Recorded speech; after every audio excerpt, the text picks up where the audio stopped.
Ça y est, enfin on me croit. Et vous, est-ce que vous me croyez? Ou plutôt, est-ce que vous m'auriez cru il y a 5 ans si je vous avais dit que je voulais faire de la mécanique? J'entends souvent la même phrase en ce moment, ça ressemble à «Ah, mais si t'as tenu jusqu'ici, oui, je veux bien croire que tu veux vraiment faire de la mécanique. Si t'es toujours là, ouais, je te crois.» Autrement dit, il faut 4 ou 5 ans pour être prise au sérieux. C'était pas prémédité, je me suis pas posé de questions, je me suis pas demandé si ce monde était prêt à m'accueillir et très vite j'ai dû me rendre à l'évidence. Et ça, est-ce que vous le croyez? Quand j'ai trouvé mon premier stage, j'ai pris rendez-vous chez mon délégué à l'école pour qu'il signe mon contrat. Un rendez-vous qui devait juste se limiter à ça s'est transformé en une discussion de plus d'une heure où j'ai dû le convaincre de mes choix et de oui, pourquoi j'étais sûre de vouloir faire ça et que oui, je voulais vraiment faire de la mécanique et que j'étais pas là pour rire. Ensuite, ce stage s'est très mal passé.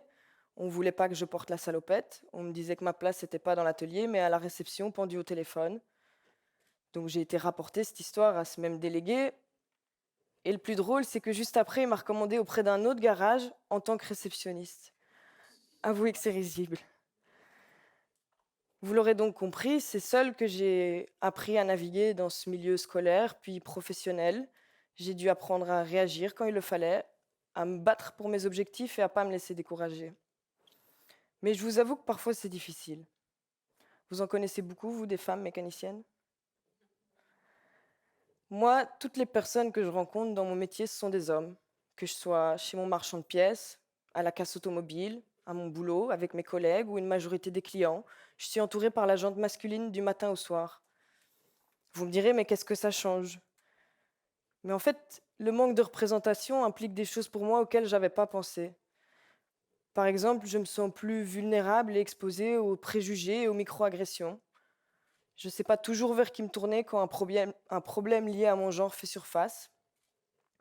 Selon moi, les liens sociaux, commerciaux et professionnels sont plus difficiles à nouer, prennent plus de temps. J'en reviens à on me croit. Parfois, il faut 4 ans. Mais le plus difficile, je pense que c'est d'être en hypervigilance, d'être dans l'analyse et l'interprétation à chaque nouvelle personne que je rencontre, de me demander si cette personne me juge, mansplain, prend en compte mes compétences de mécanicienne ou pas du tout. Pardon. Mais, pardon, prend en compte mes compétences de mécanicienne ou pas du tout. Moi, aucune femme ne m'a dit que je devrais me battre pour ma salopette et prouver que je mérite ma salopette. Et plus le temps passe, plus j'ai l'impression que malgré toute leur bonne volonté, les hommes ne comprendront jamais par quoi je passe. J'ai personne pour me dire si ce que je vis est normal ou complètement toxique. Malheureusement, je ne partage pas cette passion avec mon réseau féminin. Mes amies ne font pas de mécanique, elles s'y intéressent pas, et je pense que je perds vite leur attention quand je leur dis que j'ai eu du mal à purger un circuit d'embrayage ou que je me rappelle pas avoir serré le tendeur mobile d'une courroie. Sur le terrain aussi, j'ai dû mettre des choses en place parce que si je fais pas ça, je suis moins performante. Évidemment que je suis moins performante quand je reçois une remarque sexiste dans la journée. Quand, par exemple, je demande ce qu'il reste à faire et qu'on me dit pour rigoler, il reste de la vaisselle. Ça fait rire qui? Ou quand j'ai quelque chose de lourd en main et qu'on me dit il est où l'homme pour t'aider?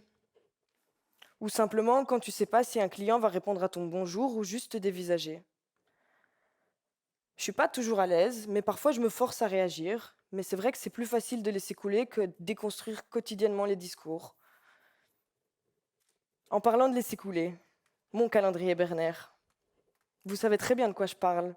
Vous connaissez la version avec les femmes. C'est celui que je vois tous les matins en arrivant au boulot. Il y a celui avec les hommes. Je lui ai trouvé une place dans l'atelier. Il a parfois disparu, souvent été retourné, et depuis le 1er janvier, je ne l'ai plus jamais revu. Évidemment, le leur a recommencé son tour.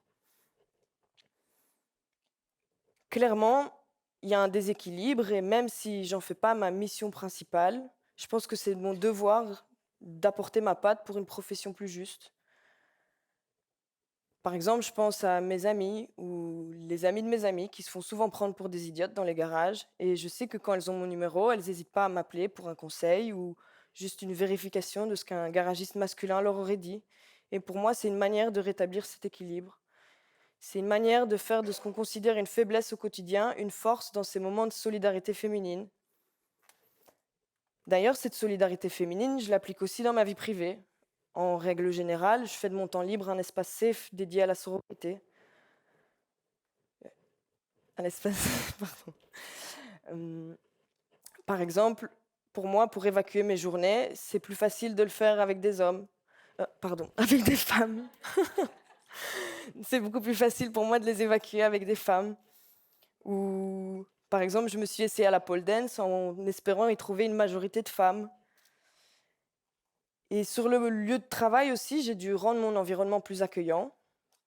Par exemple, je me suis battue pour avoir un vestiaire à moi, ou j'ai été patiente quand ma salopette était trop grande. Et j'aimerais proposer une formation de sensibilisation au sexisme dans les milieux professionnels. Je sais que ce sont des demandes légitimes, même si peu conventionnelles pour eux. Et si eux minimisent l'impact de certains détails, moi pas. Eux ne voient pas l'urgence, moi je la vis au quotidien. Et l'accès à certaines commodités qui peut paraître triviales pour eux est en fait challengeant pour moi. Après, vous l'avez compris, pardon, je sais plus ce que j'ai dit ou pas. Mais comme vous l'avez compris, je suis toujours là après 5 ans et c'est grâce à toutes ces choses que j'ai pu mettre en place. Et c'est parce que j'aime vraiment mon boulot que je suis toujours là. Parce que j'adore quand une voiture arrive avec une odeur insolite ou un bruit étrange. Et parce que je vous parle même pas de la satisfaction que c'est quand c'est réparé. Et je sais que quand je repense à ce parcours sans les obstacles, bah évidemment, ça me semble plus joli, plus simple. Mais je sais que ces événements sont là et je les oublie pas. Heureusement, dans toute cette masse d'hommes, j'ai quand même réussi à trouver des mentors et des personnes de confiance, des gens avec qui je me sens pas à part. C'est des personnes avec qui j'avance et qui veulent me voir avancer et qui m'aident à affronter ce parcours de la combattante. Mais j'ai eu le choix que ce soit des hommes.